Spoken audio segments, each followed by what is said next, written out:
So I'm here at Old Orchard Mall, Crate and Barrel.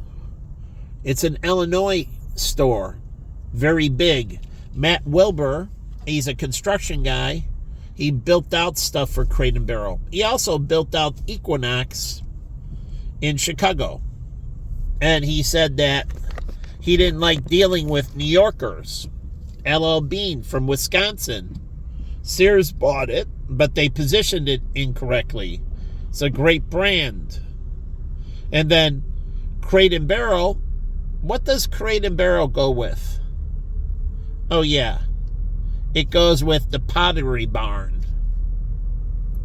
They actually complement each other. Some ways they compete, but Pottery Barn is more wicker, but Crate and Barrel has wicker. Why wicker? It's basically, it doesn't take in moisture.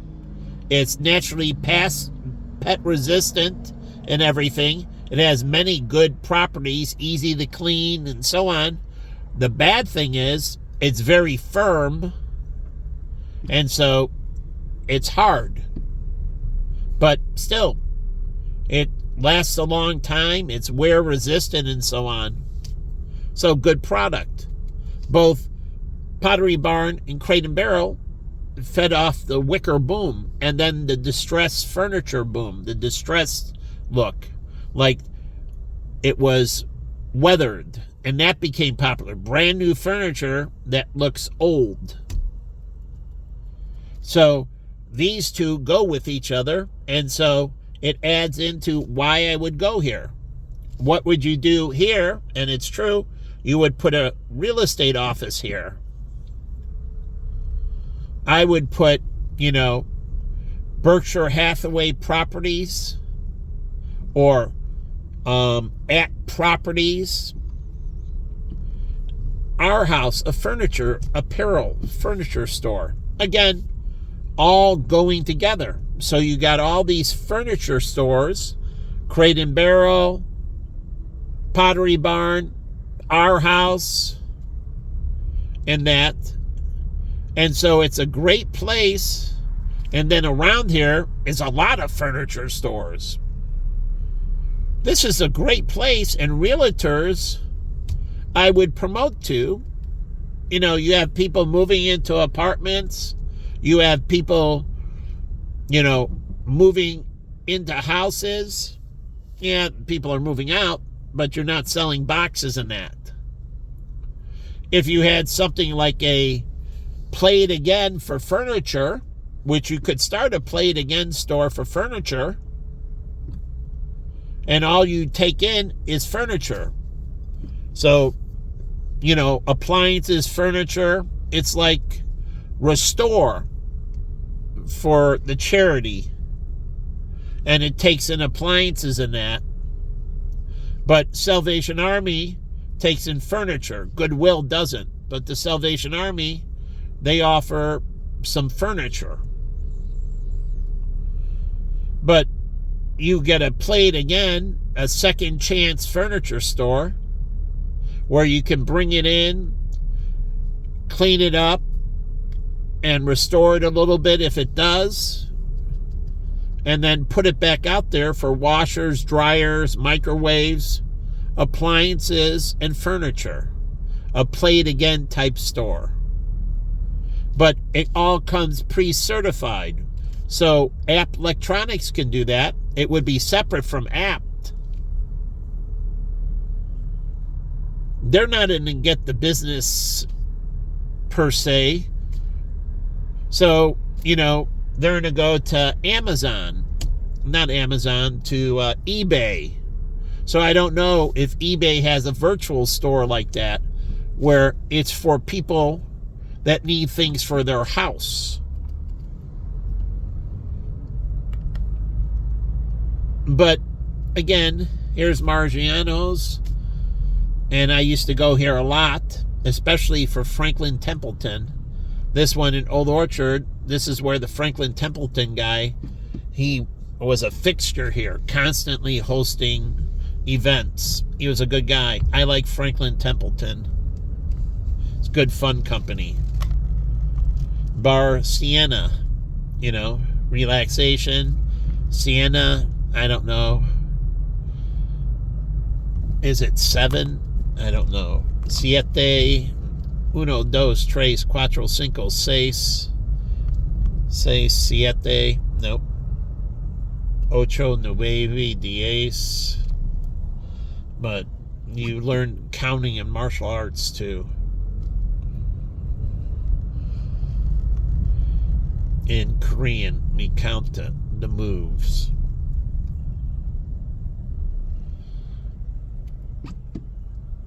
But the whole point is, here, let's go over here.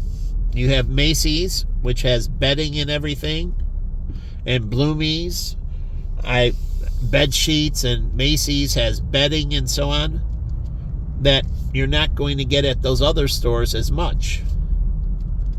So there's a reason to go in here, and I don't know if they have 4 blinds or, other things, but again, these are all core and satellite. You're doing them all. And this is long from the topic I was going to go on, but you're doing them all, and you're looking for in economics. Now, you can have substitutes, but you're looking for substitutes and complements. So a little bit of competition, Nordstrom's, Macy's, they're substitutes, competition. Substitutes compete. Complements are things that naturally go with, like on a hamburger, cheese and mustard and ketchup and pickles, the bun, McDonald's sesame seed bun. So McDonald's buys a lot of sesame seeds. Hot dogs traditionally have poppy seeds. So hot dog sales really affects poppy seed sales, because originally hot dog buns sold poppy seeds, but they were sprinkled on the exterior just like the sesame seeds, but the baker can embed them, not fully,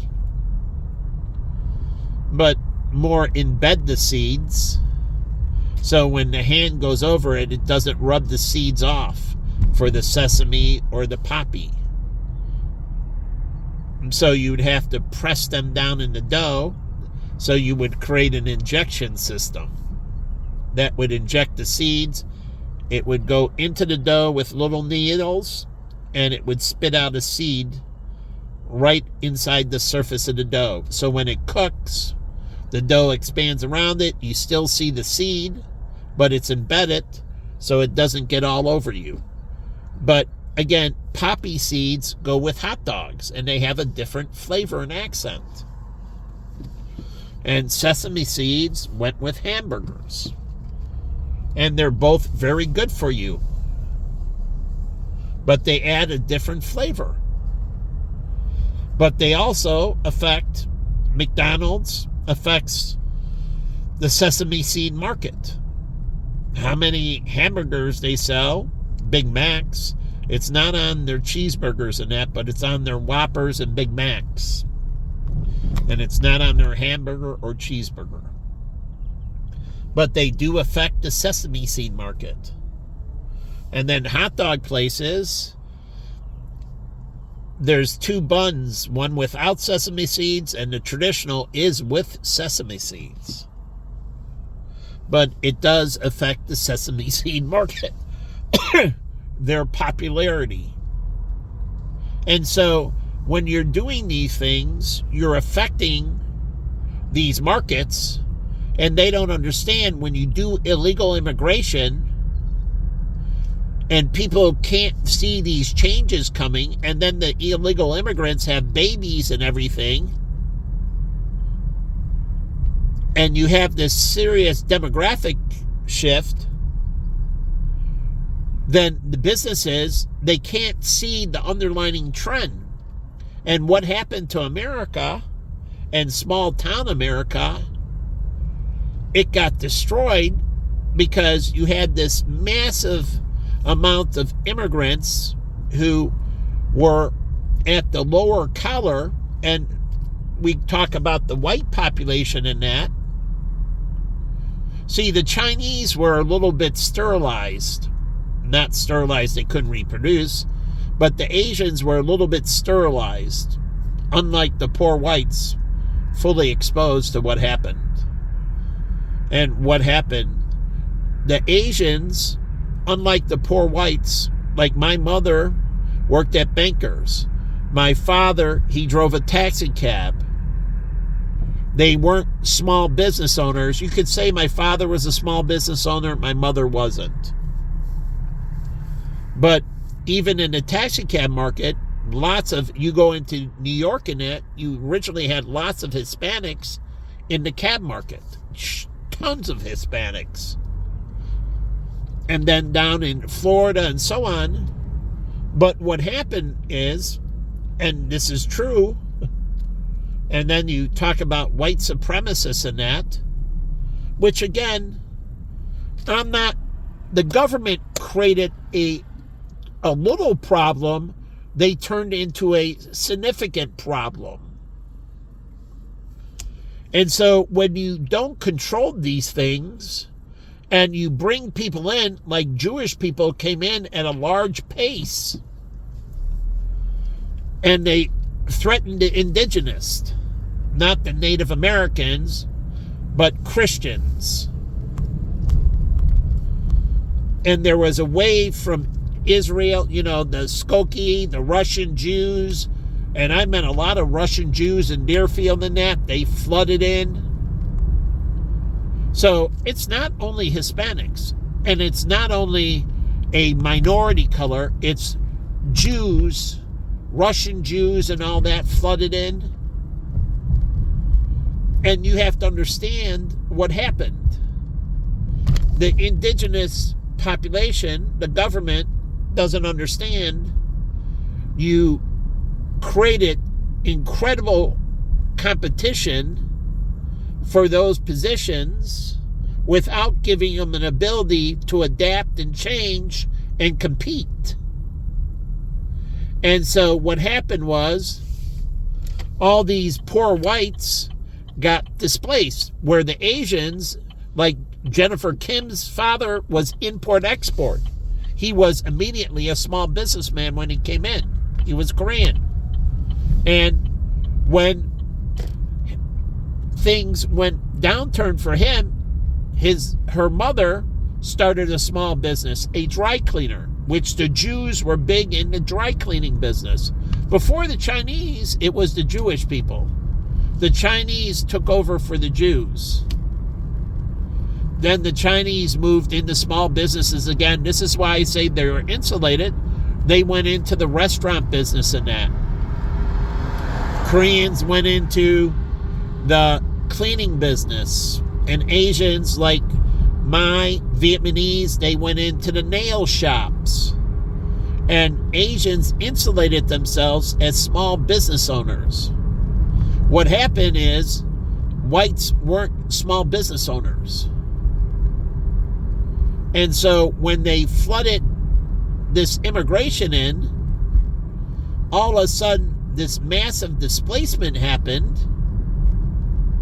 and it pushed them all out of their positions because of sweatshop labor. Here, the sweatshop like Kathy Lee Crosby was built in California in the garment district, basically, and she was getting clothes made by a sweatshop, and the sweatshop was all Hispanics, and the people running it, I assume, were Hispanics. I don't know if they were white. I don't know who was running. I just remember who was working in. But the whole point is they undercut the labor market, and this has been a problem with fashion. Fashion has been huge sweatshop oriented. That's why Nike, in the same thing to make margins, in India twice caught for sweatshops in India. The people they were dealing with businesses two times. They outed it, they got a new provider, and that provider used sweatshops. But that provider hid it, and they would have inspections, and they would hide the children and all the illegal. labor, the sweatshop labor, and make it look like everything was okay. I'm going around Old Orchard. But they ended up getting burned a second time. So what did they do? They implemented, and this was huge bad press, Nike employs sweatshop workers to make gym shoes and clothing. They never did. They didn't do it. They were conned both times. That's one thing I'm proud of Nike. They didn't willingly participate. And that's what I believe happened to Kathy Lee. She didn't willingly participate, but it doesn't matter. Willingly or unwillingly, people expect you to vet your vendors, and to make sure that they're doing ethical things. Because if they're not doing ethical things, then no matter what you say, you're tied. And Kathy Lee was forced off her show, and her husband took a big hit in his credibility. And so, indirectly, they got destroyed, even if they weren't willingly participating. And they weren't, like Nike, but it took, truly, that was the rise of Under Armour. And Under Armour and them don't understand those two incidents. When these things hit you, even when you don't do them intentionally, they destroy you. And so Nike had two big hits, and it paved the way for Under Armour's expansion and some other clothing lines to expand, and they gobbled up Nike Marketplace. They gobbled up a lot of Nike Marketplace. So Under Armour made it somewhat on their own, and then through tragedies happening to competition, that people turned away from their brands, they got more market share. So it wasn't because it was a superior thing. It was because of these hiccups, just like Microsoft opened the way for Google. Now, Google was big in search, but Microsoft opened the way, and they opened the way for Apple as well, when they kept on not fixing their software, and their software kept on having viruses and everything else, and they didn't go out there and make sure and really attack it, setting up their own security companies and detective agencies, and I'm talking detective agencies, going after these people on their own and funding investigators and going after these people on their own. If I owned Microsoft and I was Bill Gates, I would have been funding a lot of detective agencies, going after these hackers and people that are creating viruses, while I was enhancing my encryption and everything else. So it would be twofold. But I wouldn't sit back and just rely on the government to do the right thing. I would have hired my own and been going after them as well. And once I got them, I would turn everything over. But I would stay there to make sure that they were properly prosecuted and their ring was destroyed and their ability to spread viruses was destroyed. All the infrastructure and everything. Now, Microsoft and Google are funding billions in their own internal securities. But they should be working with detective agencies in that. And they can pass on things to investigative reporters, to get stories out to warn the public. And they can even get paid for the information. They can be a credible source that passes along the information. And they can give them, some money for the goodwill gesture. But either way, even if they don't get any money, the media gets the story and it gets the word out there, further preventing people from having the scam placed upon them. I used to Google a site that put all the scam phone numbers.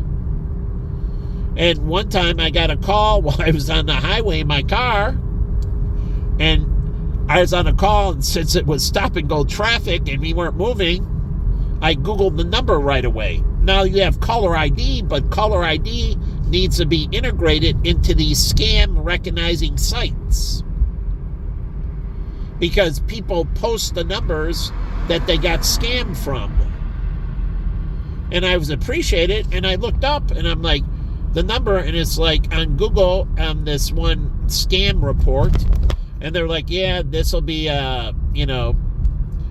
Jamaican female, and she'll be asking these questions and so on. And I saw it, and I'm like, and I told her, I'm like, I should have three-way called, and that was my stupid. Let me put you on hold. I got another call right now, and called 911 and told them I want him to record this. And I should have transferred it to 911 and said, I got somebody on. I think they're scamming me.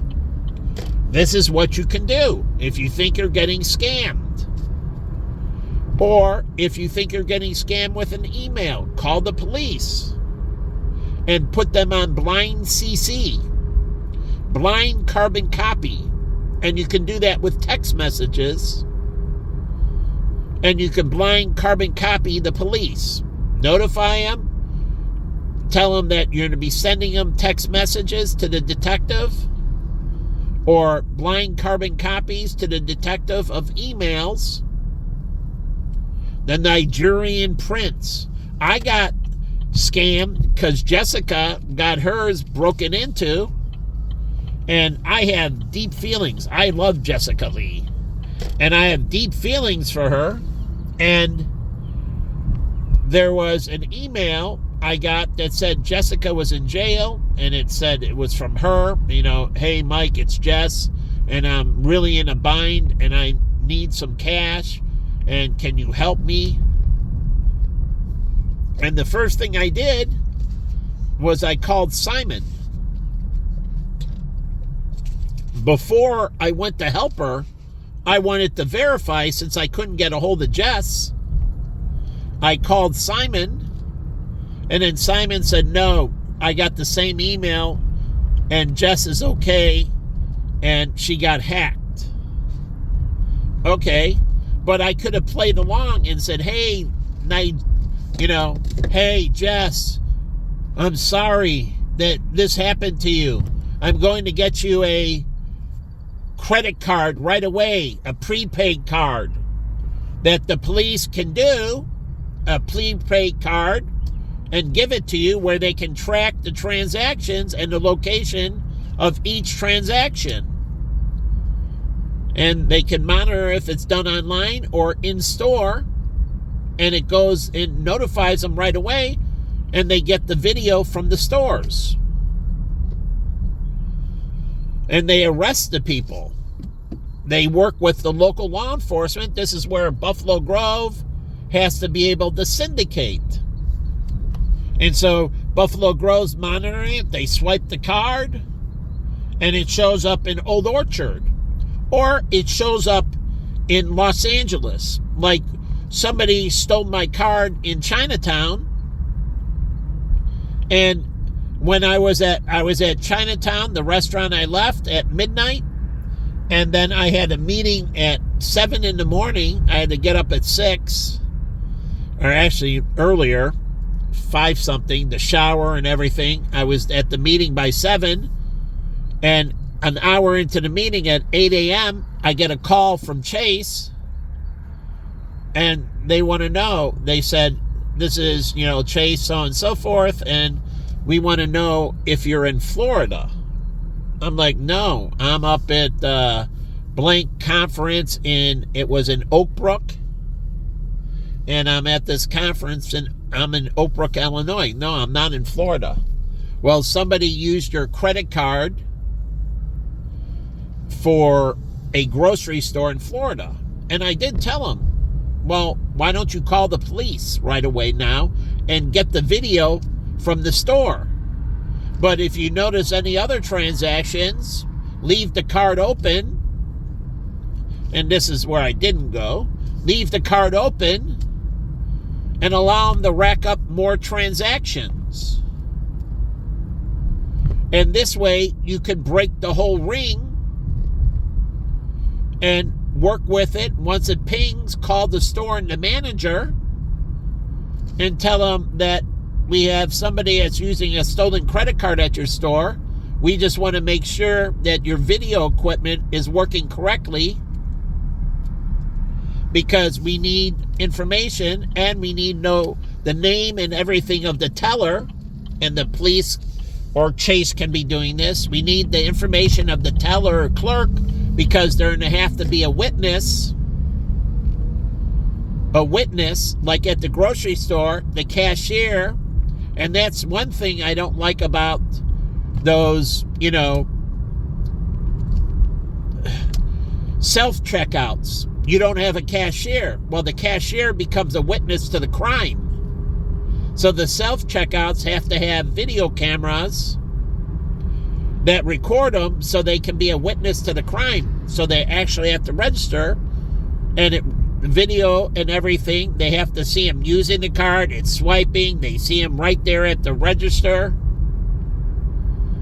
And so, but they should leave these open and then work with police to monitor their activity.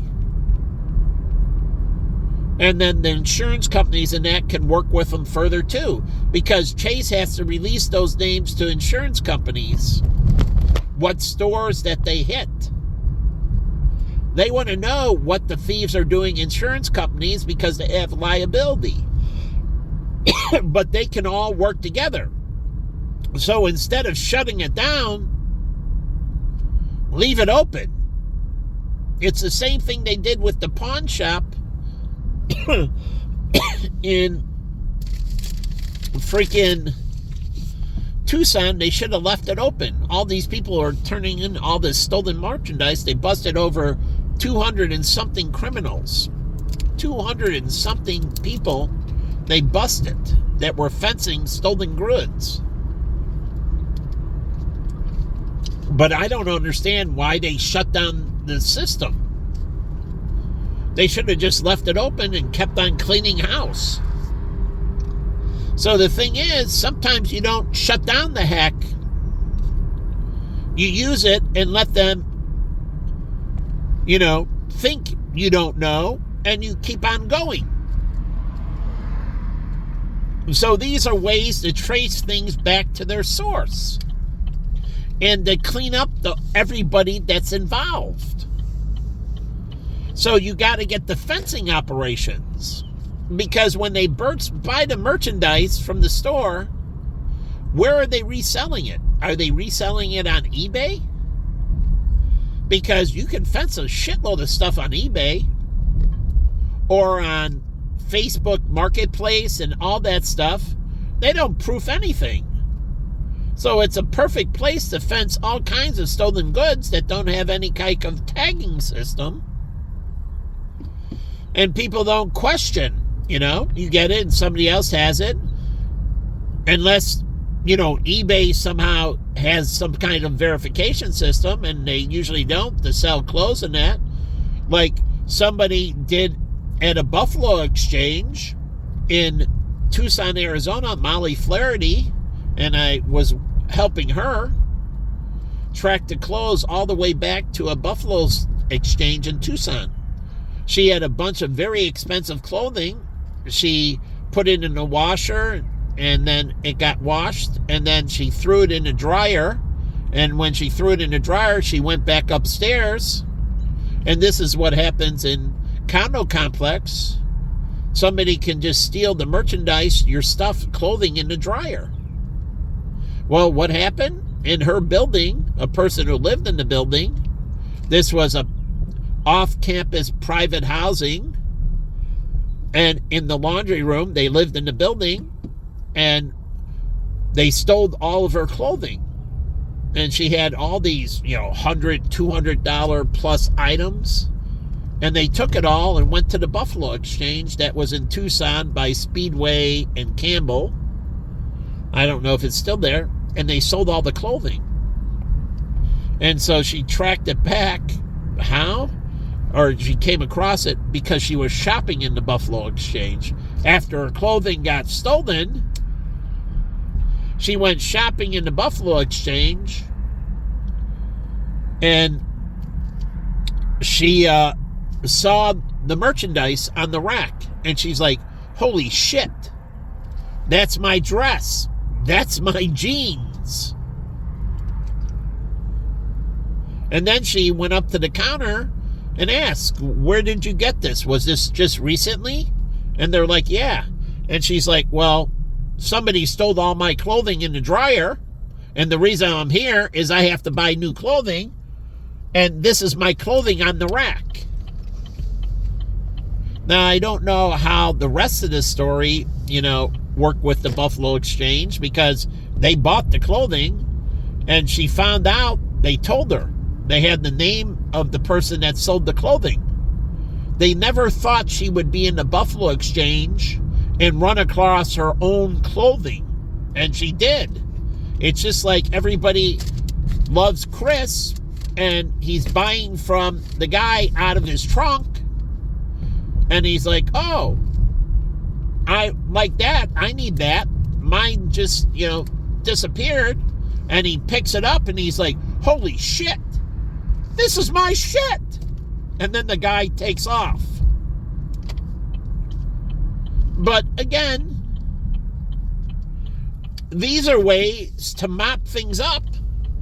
These companies, and they can work with private detectives and investigative reporters to crack all these things. So again, sometimes you don't leave them. Like Capital One. I was at a meeting, and I, again, ate in Chinatown. And I was in a meeting in the morning, ate late night in Chinatown because I eat there a lot, and I got a call, again, this time, not from Chase, but from Capital One. And they're like, we want to know because you used your card last night, and this was in the morning again, and they're like, somebody used your, well, they said, we want to know, are you in California? And I said, no, I'm not in California. Where are you? I'm here in Illinois, and I forget what meeting. And they're like, well, somebody just tried to use your credit card at a gas station in California. I'm like, well, I used that credit card last night at a restaurant. Both of them were at restaurants. And also my credit card was stolen at a car wash. And that was Delta Sonic as well. But this time it was used at a car wash in California. And this time I did tell him, I said, why don't you call the police, leave it open, and you have security cameras there, call the merchant, get a plate number for the vehicle that tried to fill up, and, bust them. And they can, again, work with independent contractors if they want. Get the plate number, run it through a detective agency, try to see if there's a ring. Obviously, somebody here in Illinois sold the information to somebody in California, and then before, somebody here in Illinois sold the information to somebody in Florida. So they didn't use it in Illinois. They used the one credit card in California, the other credit card in Florida. One was at a gas station, another was at a grocery store. But both times it was a proof of concept. They didn't want to go in and buy anything high because that gets more scrutinized. They want to see if the card's good and they can get away with the purchase. And so they start small, and if it's good at the gas station or at the grocery store doing a small purchase, and if they get busted, they only get busted for a small item. So they know it's petty thief. So it's a slap on the wrist. So they buy a small item first to make sure the card's working correctly. And then if it does, I gotta go home. And if it does, they move up to larger purchase right away. Instantly, they move right into a large purchase. They don't wait. They go right for the big stuff. The card's good. It got approved. No problem. Right to the big stuff. Dang it. I got to go back around the other way. So, anyways, they do these things. Just like the ring that was working on the Illinois Expressway, who did the multi-million dollars by tailgating. And you think insurance companies would whack people like no tomorrow. You know how many insurance companies they took? I'm talking auto insurance companies by tailgating. It was millions and millions and millions and millions of dollars. And how did they do it? They had one car in front going slow, and this is on the Kennedy, and they do it during rush hour traffic, heavy traffic, and they have the car going slow, and then the car in back tailgating them, getting up, so forcing them to stay very close to the car in front of them, very close. And then they use two-way radios. And the car in front goes, okay, he's close enough. I'm going to hit the brakes. Turn off. And so the car behind, just before he slams on the brakes, would change lanes so he didn't run into them, tailgating them, so he didn't run into them. And they were using two-way radios. And they scammed so many auto insurance companies, State Farm, Allstate, Geico, you name it, across the board. Unbelievable. Millions and millions and millions and millions in automobile rear-end collision claims.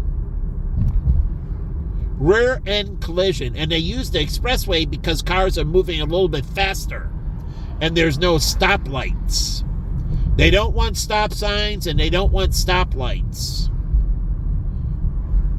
And so they have a car that's staying back in front and a car pressing them from behind. And because it's heavy traffic, they can't get over easily. And so the car moves up closer to the car in front of them. And once it gets close enough, they slam on the brakes. And then they drive off. And how do you prove that it's an insurance scam? Because they're doing it in rush hour traffic. And so all the person said is that the car in front of me hit the brakes. And I reacted, I wasn't watching, and I was startled, and I slammed on the brakes myself. And that's what they said. It went for years, I think a decade. And somehow they found out. I don't know how. But it's incredibly hard to prove. Because it's all logical. You're in rush hour traffic. Things are bumper to bumper. The car in front of you didn't see the other car hit the brakes, so they slammed on their brakes trying to prevent hitting them, which they don't. They didn't hit the car in front of them. They just use it as a cover story to make it sound logical to the driver behind them and logical to the insurance company. And so they would get all the money and they wouldn't repair the car. And so millions and millions for about a decade, milking every auto insurance company there is. And I don't understand auto insurance companies. How can they stand for tailgaters? It's beyond me. Look up the story. They milked them huge. And just think if they were running multiple rings. They could have been running this scam across the United States. If they replicated it, it would have worked everywhere, all across the world. They could have been fleecing, if they networked it and taught people, they could have been fleecing people all over the world. unbelievable amount of money they could have taken from the property casualty companies, the auto insurance companies globally. Unbelievable. And believe me, they're running other types of scams, but this is the ones I know about. And you think they would just destroy these people that tailgate. I mean, you think the property casualty companies would stick them, that they couldn't have it. It doesn't matter if you're not running a scam. The possibility of it, the possibility of the collisions, they would be like Nazis on politicians and police officers. You see anyone tailgating, lock them up, drag them in, and beat them like they do in Singapore.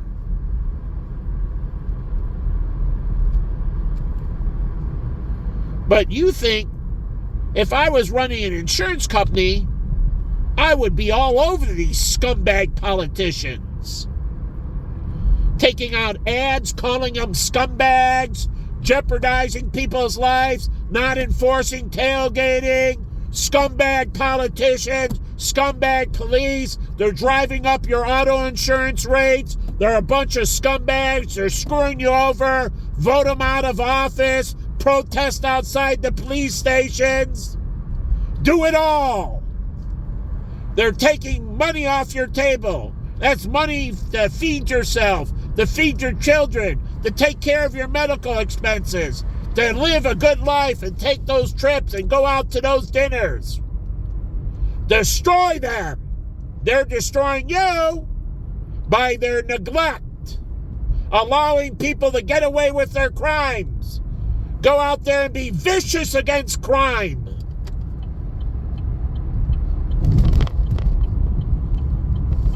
So we seem all just tolerant. People are like, it's okay. Don't worry about it. Tailgate me. Tailgate the next person. You know, cause all these problems. It's all good. Well, I don't know. I remember sitting at my sister's house, and the lady came over, and it was around the holidays, and they closed down the place in Deerfield.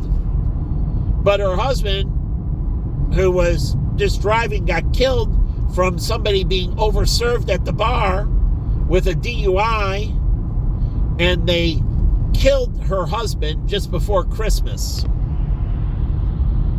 And it was a pizza place with a bar that's no longer there. It's by Woodman's. It was across the street. And she's there all broken up and like, yeah, we just lost my husband. A DUI driver hit him. DUI driver lived. He died on impact. You know, the kids and Christmas, and you know, it's a mess. But I'll give you another one of my sister's friends. She's over and getting a divorce, and she's so distraught, and she's like, yeah, my husband, he's gay. He wasn't gay when we got married, and some male basically coerced him and converted my husband into a homosexual. And now he's divorcing me, and now I got to explain this to the kids and everything.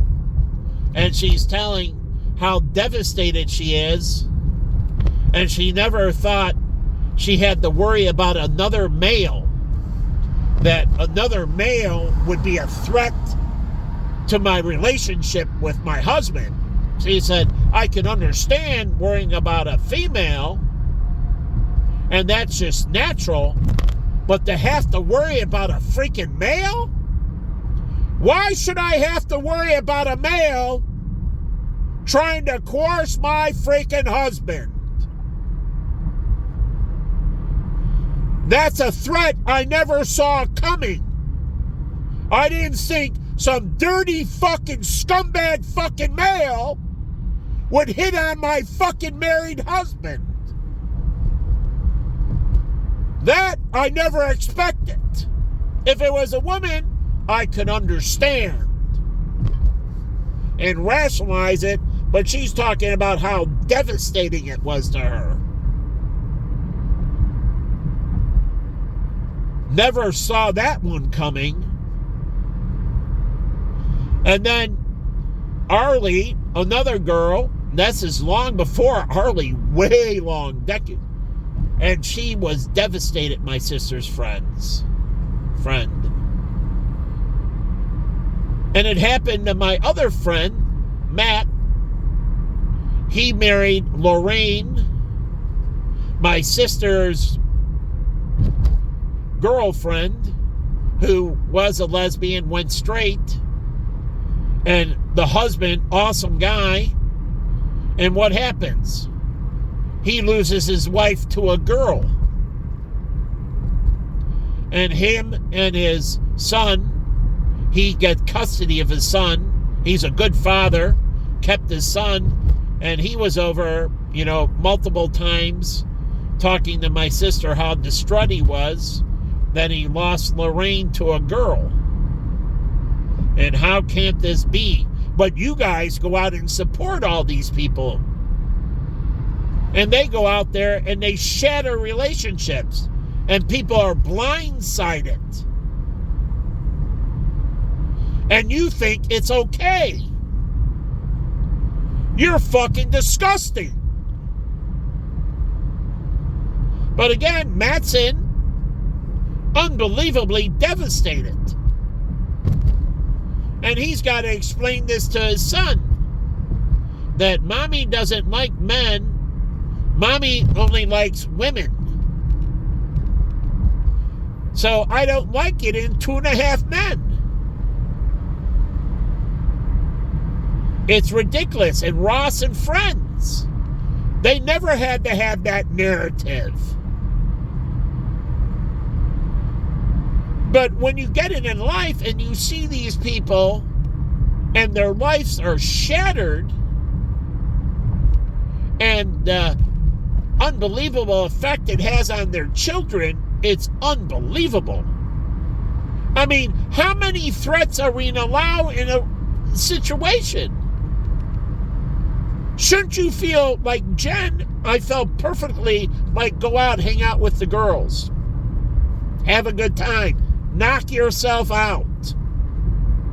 Like she would say, go hang out with the boys. Knock yourself out. She's not worried about any threat from a male. Because she's not thinking that, one of them could be gay and all of a sudden influence and constantly press up against and make friendships and be the wolf in sheep's clothing, just like Jen hanging out with her girlfriends.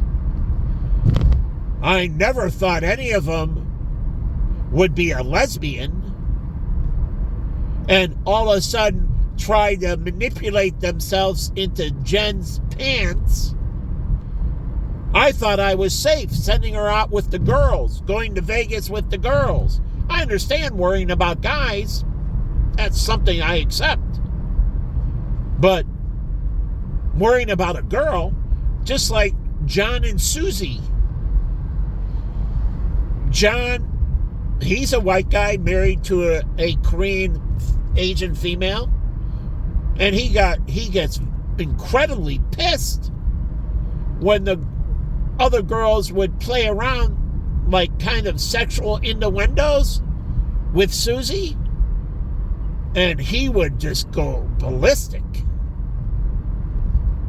Like, that is unacceptable with me. I can understand a guy hitting on her, and I can accept and deal with that normal rationale.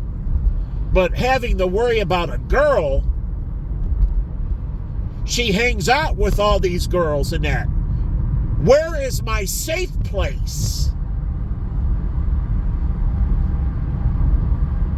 Truly, where is my safe place? Now everybody's on fight or flight, hyper vigilant. Because when my husband goes out with the other guys, and I'm talking from a female standpoint, I got to worry that one of those guys are going to be gay and is going to try to take my husband away from me. Or like me with Jen, it was really worry-free when she went out with her girlfriends. I had no worries. They were all straight. God forbid one of them be a lesbian and try to get down her pants. And I do mean God forbid. Where are the safe places? And people do these things. So, yeah, the guys might go out and, there might be a girl, but you can understand that rationality. Okay. But you got to constantly be worried about your husband hanging out with guys and those guys are trying to screw your husband? Why should that be a worry? Or why should you send out your kid with a guy, and he's a boy, and you got to worry about the priest screwing your kid? Why should that be a worry?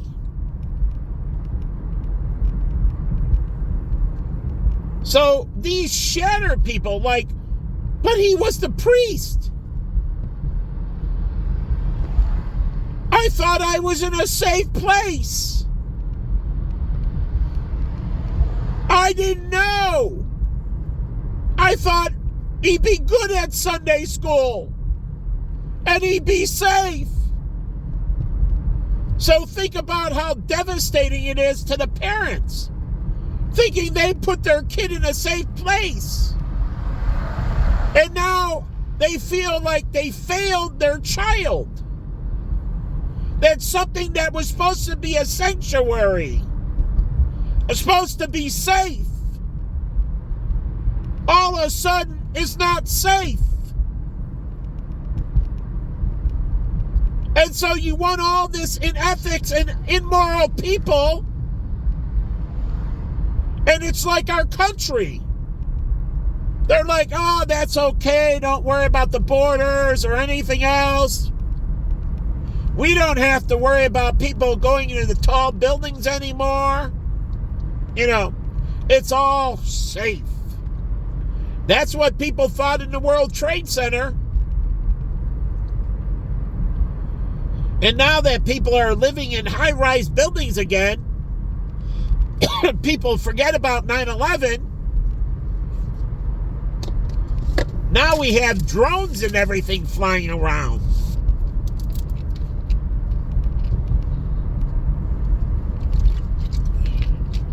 So how about crashing a drone into a building? So it creates risks like these two that are flying on downtown that I showed their video. How the fuck do they got permission? Did the FAA give them a flight plan? How did they get permission from the builders? How did they get permission? Because remember, in real estate, what did they tell you in real estate? Your property and all the airspace above it is yours. That's why they pay you royalties. The government allows certain planes to fly over, but they have to pay royalties into the state. And that money goes down to the villages. And that trickles down into the infrastructure for those people in the flight path. Everywhere they fly over, they have to pay a fee. And that fee goes down from the federal to the state to the county to the local based on the flight path. Unlike shipping, they can't go over the land, but they pay fees to go down the Lawrence Seaway and everything on the rivers. They do. And those barges down the Mississippi, they have to pay fees to those communities that maintain the riverbanks and everything. So it needs to be exactly like the airlines. So when you go down the river, there's a toll. You can set up an iPass for them, and they can ding them that way.